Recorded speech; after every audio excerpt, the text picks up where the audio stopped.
Hello and welcome to today's news analysis which is based on an article. So आज के minute में एक global hunger index के ऊपर आर्टिकल है. बेसिकली ये इंडेक्स पब्लिश हुई है 2-3 दिन पहले एंड उस पर गवर्नमेंट ऑफ इंडिया का एक रिबटल भी आया है जो कि बहुत खुश नहीं है इस रिपोर्ट से. हम सारी चीज़ों को वन बाय वन देखेंगे. सबसे पहले ये देख लेते हैं कि ये इंडेक्स है क्या. बेसिकली ये न्यूज़ आर्टिकल है जो आपको पेज नंबर 1 पे मिलेगी. और सबसे पहले ये इंडेक्स है क्या. सो इस इंडेक्स को फॉर्मुलेट किया गया था ग्लोबली कौन सी कंट्री में हंगर का लेवल, हंगर का एक्सटेंट कितना है, इसको मेज़र करने के लिए. और इस इंडेक्स के ऊपर ऐसा सोचा गया कि जितने भी कंट्रीज़ हैं वो अपने अपने पॉलिसीज़ को इसके अराउंड सेंटर्ड रखें. बेसिकली यूएनडीपी की, यूनाइटेड नेशंस डेवलपमेंट प्रोग्राम, इनका एसडीजी करके एक आता है जिसको बोलते हैं सस्टेनेबल डेवलपमेंट गोल्स. सो उस गोल्स की अगर आप लिस्ट देखोगे तो जो सेकेंड गोल है वो है हंगर फ्री वर्ल्ड, ठीक है, या फिर zero hunger. So zero hunger भी इसको हम बोल सकते हैं. इसे अचीव करना है ग्लोबली बाय 2030. सो इसको अचीव करने के लिए, क्योंकि किसी भी प्रॉब्लम को सॉल्व करने के लिए आपको पहले पता होना चाहिए कि प्रॉब्लम है क्या. So the problem here is hunger. उसी को मेज़र करता है ये इंडेक्स नेशनल लेवल पे कि कौन सी कंट्री कहाँ पे रैंक कर रही है. देन इसको रिलीज़ करने का, और इसको पहले एक तो रिसर्च करने का और फिर कंपाइल करने का और रिलीज़ करने का काम दो एनजीओज़ मिलके करती हैं. उसमें पहला है कंसर्न वर्ल्ड वाइड.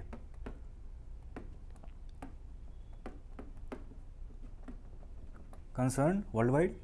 और इसमें दूसरी एनजीओ है जिसका नाम है वर्ल्ड हंगर हिल्फे. सो ये आयरलैंड की एनजीओ है और ये जर्मनी की एनजीओ है. That's why the name here is in German, जिसका अगर इंग्लिश में आप इसको ट्रांसलेट करो तो ये होता है वर्ल्ड वाइड हंगर एड. तो ये दो एजेंसीज़, दो एनजीओज़ बेसिकली, ये दो मिलके इस रिपोर्ट को पब्लिश करती हैं. इसमें इंडिया की पोजीशन अभी 107th रैंक पे है इंडिया अभी out of 121 countries. So India की रैंक अभी काफ़ी पुअर है. एंड जो जस्टिफिकेशन इन दो एजेंसीज़ ने दी थी इंडिया के पुअर रैंक की या फिर किसी भी कंट्री की, तो इंडिया अपने असेसमेंट से खुश नहीं है और उन्होंने कुछ पॉइंट्स रखे हैं जो हम आगे के स्लाइड्स में देखेंगे अभी.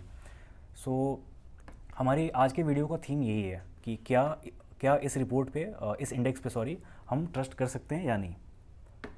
अब हम देखते हैं कि जीएचआई में कितने कंपोनेंट्स होते हैं, किन किन चीज़ों को मिला के ये इंडेक्स कंपाइल की जाती है. तो इसमें सबसे पहला है अंडर नॉरिशमेंट. इसकी डेफिनेशन ये है कि पर पर्सन जितनी कैलोरीज़ की इंटेक होनी चाहिए, हम उसके रेफरेंस में देखते हैं कि किसी भी कंट्री में वो इंटेक लोग ले पा रहे हैं कि नहीं ले पा रहे हैं. सो इसमें हम बोल सकते हैं food intake in terms of kilo calories. अब इस इंडेक्स को बनाने के लिए जो रेफरेंस यूज़ किया गया है that is given by FAO. ठीक है, FAO का फुल फॉर्म है फूड एंड एग्रीकल्चरल ऑर्गेनाइजेशन. ये हेडक्वार्टर्ड है रोम में. ठीक है, तो इनका रेफरेंस ये रहा इंडिया के लिए, क्योंकि हर कंट्री के लिए ये वेरी करेगा.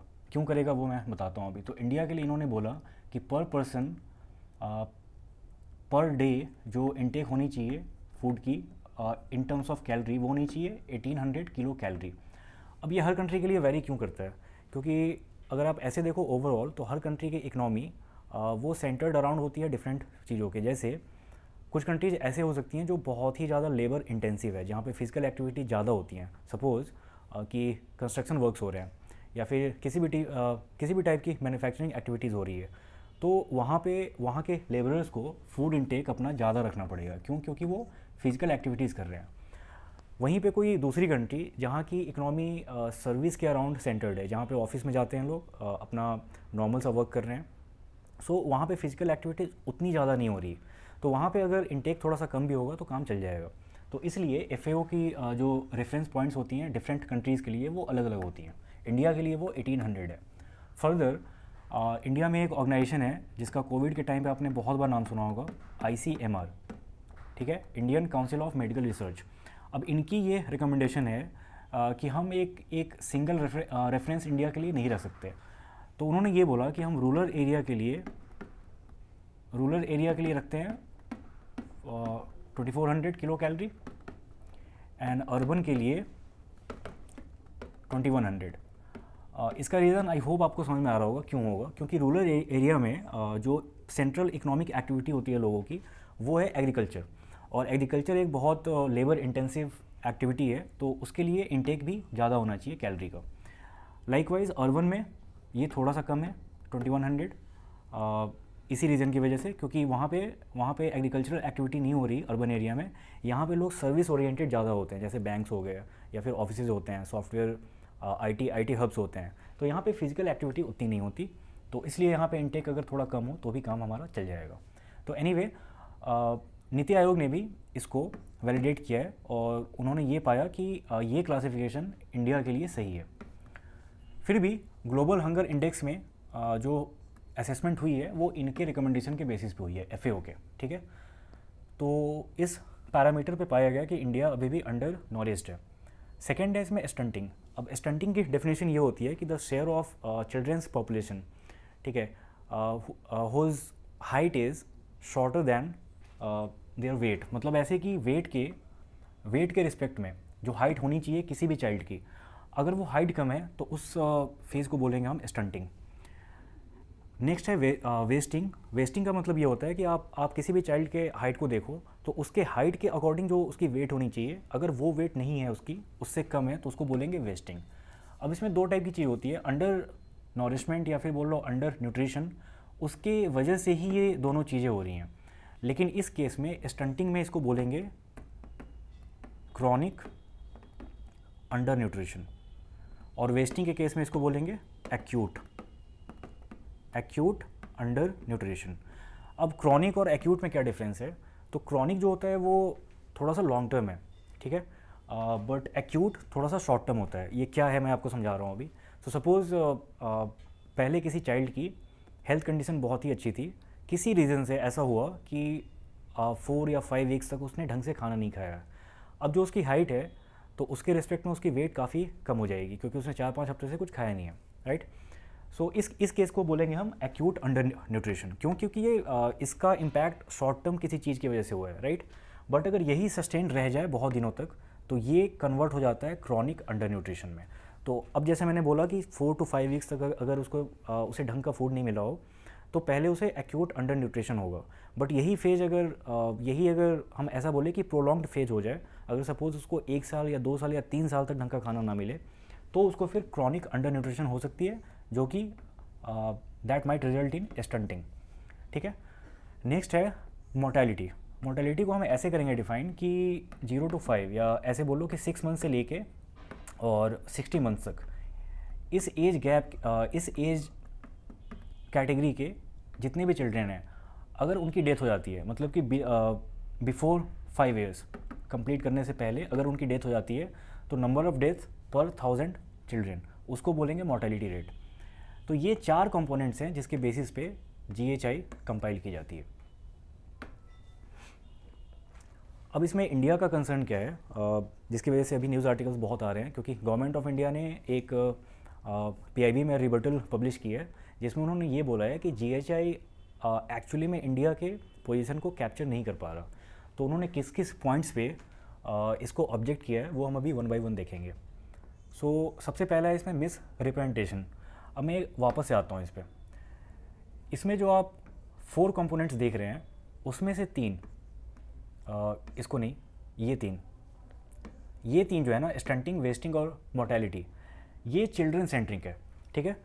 तो अगर out of 4 components 3 are children centric, तो आप फिर ये नहीं बोल सकते कि हमारी पूरी की पूरी पॉपुलेशन उनमें हंगर बहुत ज़्यादा अवेलेबल है या फिर हंगर बहुत ज़्यादा प्रीवैलेंट है, राइट। तो गवर्नमेंट का ये बोलना है इसमें कि ये रिपोर्ट बहुत ही चिल्ड्रन सेंट्रिक है, तो हम पूरे की पूरी पॉपुलेशन के लिए यही चीज़ नहीं बोल सकते कि हमारी सोसाइटी में हंगर बहुत ज़्यादा है अभी। नेक्स्ट है इसमें complex variables. Government of India ने ये बोला कि अगर सिर्फ हंगर को मेज़र करना होता तो बात समझ में आ रही है, लेकिन जो मॉडल्स यूज़ किए गए हैं इसमें जो भी मॉडल यूज़ हुआ है तो उसमें हंगर के अलावा और भी बहुत सारी चीज़ें हैं, जैसे वाटर की अवेलेबिलिटी, उसके बाद सैनिटेशन, तो ऐसी ऐसी बहुत सारी चीज़ें हैं। तो सिर्फ हंगर तक बात होती तो बात समझ में आ रही थी। गवर्नमेंट का ये बोलना था कि आपने बहुत ही कॉम्प्लेक्स वेरिएबल्स यूज़ किए हैं, जिसकी वजह से जो रिज़ल्ट है वो सिर्फ हंगर तक लिमिटेड नहीं है। नेक्स्ट है इसमें POU मेजरमेंट। इसका मतलब होता है prevalence of under nourishment. Government का ये बोलना है कि आपने जो सैम्पल साइज़ चूज़ किया था, लाइक जितने लोगों के ऊपर स्टडी करने के बाद जो फाइंडिंग्स पाए गए हैं, सो मैं आपको समझा देता हूँ कि ये जो पहला कंपोनेंट था इसमें अंडर नोरिशमेंट, इसका डेटा आया है FAO की एक स्टडी होती है जिसको बोलते हैं FIES। इसका फुल फॉर्म है फूड इनसिक्योरिटी एक्सपीरियंस सर्वे या फिर सैम्पल। तो इसमें ये पाया गया कि इसमें उन्होंने इंडिया को बोल दिया कि अंडर न्यूट्रिशन डैम, और ये सर्वे हुआ था बस 3000 लोगों पे।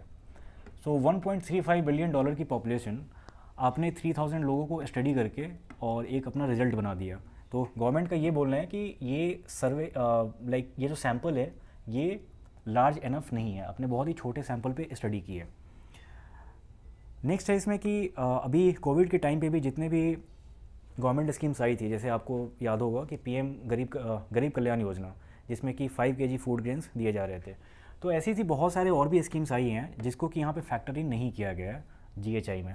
अब ऐसा क्यों हुआ है तो मैं आपको फिर से समझा दूँगा कि GHI जो कंपाइल होती है डेटा इसकी, वो पास्ट 5 ईयर्स के डेटा के बेसिस पे होती है। सो सपोज़ अभी 2022 में रिपोर्ट आई है, सो इसका डेटा आया है 2017 से 2021 तक का जो भी डेटा था उसको कंपाइल करके उन्होंने ये इंडेक्स निकाली है।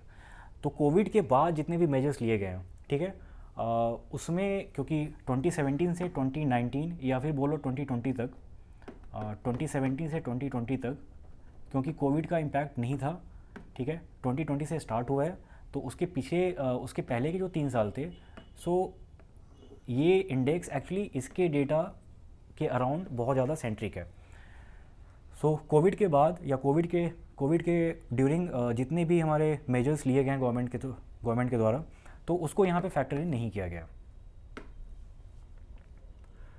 ओके, तो अब हम ये देखेंगे कि गवर्नमेंट ने जितने भी पॉइंट्स दिए हैं, जितने भी ऑब्जेक्शंस थे गवर्नमेंट के, तो वो जस्टिफाइड है या नहीं। तो जो सबसे पहला पॉइंट था कि ये इंडेक्स रिप्रेजेंट कर रहा है इंडिया के पॉपुलेशन को।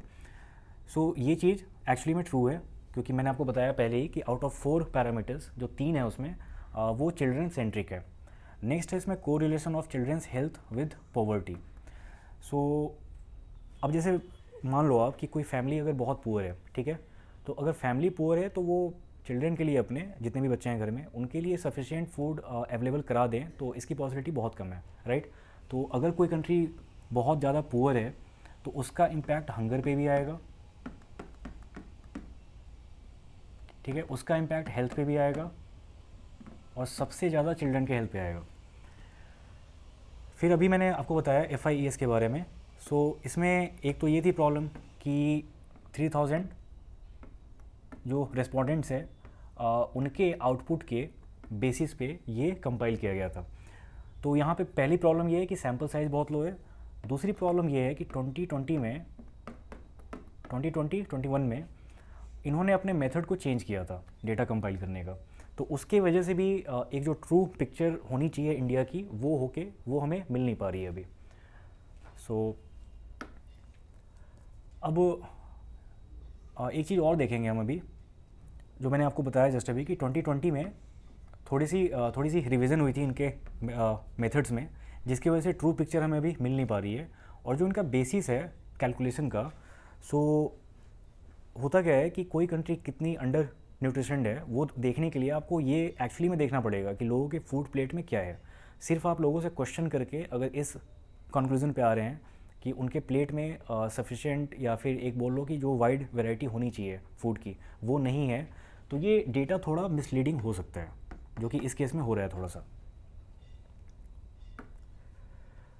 नाउ कुछ ऐसी भी चीज़ें हैं जो गवर्नमेंट के पार्ट पे ड्यू है और गवर्नमेंट को उसको ठीक से करना चाहिए। तो नेक्स्ट टाइम जब भी ये इंडेक्स आता है GHI, इसमें हमारी रैंकिंग थोड़ी इम्प्रूव हो सकती है अगर इन सब चीज़ों पे गवर्नमेंट ने थोड़ा सा वर्क किया तो। So national family health survey, जिसका कि 5th राउंड का रिपोर्ट आया था अभी कुछ महीने पहले, तो उसमें उन्होंने ये बोला कि जो एवरेज न्यूट्रिशनल स्टेटस है विमेन का भी और चिल्ड्रन का भी, तो ये स्टेटस अभी अभी बहुत पुअर कंडीशन में है। ठीक है, तो हमें यहाँ पे थोड़ा इम्प्रूव करने की ज़रूरत है। मोर्टेलिटी में इम्प्रूवमेंट ज़रूर हुई है, लाइकवाइज स्टंटिंग और वेस्टिंग में भी थोड़ा सा बोल सकते हैं स्लो प्रोग्रेस हुआ है, बट अभी यहाँ पे बहुत बहुत ज़्यादा काम बाकी है। जो हमारा अभी जिसको हम बोल सकते हैं कि जो सबसे बड़ा एरिया ऑफ कंसर्न है, दैट इज़ एनीमिया। जो लास्ट रिपोर्ट आई है 5th राउंड की, तो इसमें ये पाया गया कि अराउंड 67% चिल्ड्रेन वो एनीमिक है, और अगर विमेन की बात करें तो around 57% women of India they are anaemic. अगर मेल पॉपुलेशन की बात करें तो ये 25% है। तो ये नंबर्स बहुत हाई हैं, राइट। तो अब ये नंबर्स के हाई होने के बाद हम ये चीज़ एक्सेप्ट नहीं कर सकते कि इंडिया की रैंकिंग बहुत अच्छी होगी इसमें। ठीक है, इंडिया की रैंकिंग कम है, अब जितनी कम उन्होंने दिखाई है हो सकता है एक्चुअली में उतना कम ना हो। जैसे कि मैं बहुत छोटा सा दे रहा हूँ एग्जांपल, मैंने आपको ये बोला कि 2017 से 2021 तक का डेटा जो भी था उसको कंपाइल करके ये रिपोर्ट बनाई गई है। लेकिन अभी अब साल भर की जो सिचुएशन श्रीलंका में है, अगर आप उसको देखो तो एक साल में वहाँ की सिचुएशन बहुत ज़्यादा वर्स हो गई, राइट। वहाँ पे फूड की प्राइसेस बहुत हाई हैं, तो जो वहाँ पे पहले रिच हुआ करते थे उनके पास भी सफिशिएंट अभी रिसोर्सेज नहीं है कि वो अपनी डे टू डे लाइफ में जो भी उनकी रिक्वायरमेंट्स है उसको फुलफ़िल करें। तो अगर हम शॉर्ट टर्म बेसिस पे देखें तो वर्ल्ड में बहुत सारी कंट्रीज़ है जिनकी हालत अभी इंडिया से भी ज़्यादा ख़राब है, लेकिन ये जो रैंक बन के आई है उसमें श्रीलंका इंडिया के ऊपर है, पाकिस्तान इंडिया के ऊपर है। जबकि आप न्यूज़ में हमेशा पढ़ते होगे कि पाकिस्तान में कितनी प्रॉब्लम है, श्रीलंका में कितनी प्रॉब्लम है। सो एक ये इशू है कि 5 ईयर का डेटा उतने अच्छे से करंट सिचुएशन को नहीं बता पाएगा, ये हम बोल सकते हैं ऐसा कि एवरेज है। यहाँ पे सेकंड पॉइंट ये है कि कोविड के टाइम से चीज़ें बहुत बदली हैं, गवर्नमेंट ने बहुत ज़्यादा मेजर्स लिए थे, जैसे एक मैंने आपको बोला अभी गरीब कल्याण योजना, उसके साथ साथ गवर्नमेंट ने फूड फोर्टिफिकेशन में बहुत कुछ किया है, जैसे कि राइस के उन वैरायटीज़ को लेके आए हैं और डिस्ट्रीब्यूट हो रही हैं चीज़ें जो कि न्यूट्रिशनल इंटेक को थोड़ा सा बढ़ा देता है। तो ये सारी चीज़ें बहुत रिसेंट की हैं, तो इनका इम्पैक्ट इस इंडेक्स में रिफ्लेक्ट नहीं होगा। सो ये थी हमारी आज की एनालिसिस। तो आपको वीडियो कैसी लगी है आप ज़रूर बताना, इसको लाइक करना और हमारे चैनल को आप सब्सक्राइब ज़रूर कीजिए और बेल आइकन को ज़रूर प्रेस कीजिएगा। नेक्स्ट डे हम फिर किसी दूसरे टॉपिक के साथ मिलते हैं। Thank you.